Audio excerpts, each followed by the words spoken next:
What is a horizon line? Something tells me you know what that is already, but we're going to cover it anyway, just so we have a good foundation going forwards.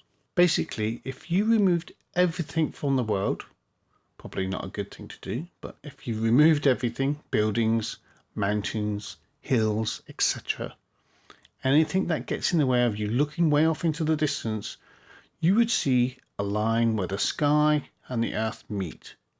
In art terms, that is called the horizon line.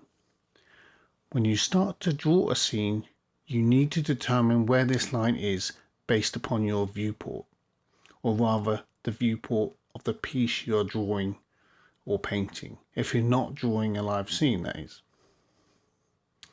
Like I said, it's based on your viewport, or what your eyes are looking at through the plane of the paper or screen in our case. So the horizon line can change position depending on what you are looking at. So this is me standing on the ground looking down a street, looking straight ahead at something in the distance.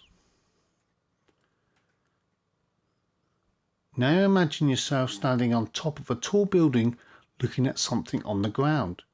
The horizon line would move up the viewport like this. Now, still standing high up, look up towards the sky and your horizon line will drop. And even if you stand back on the ground and look towards the floor, the horizon line will rise nearer the top.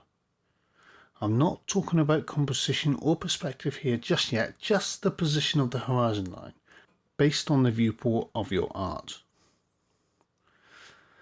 So even standing on the ground, looking up towards the top of a tall building, the horizon line will be way down, way off the page, down below. And that's fine, provided you know where it is in relation to your art. It's really important to roughly know where your horizon line is when you begin. As you've just seen, it will often move as you progress, and that's fine, provided all the other components move with it. And you'll see what I mean by that shortly. So the horizon line is your starting point. Let's move on to 1, 2 and 3 point perspective, and I'll see you in the next lecture.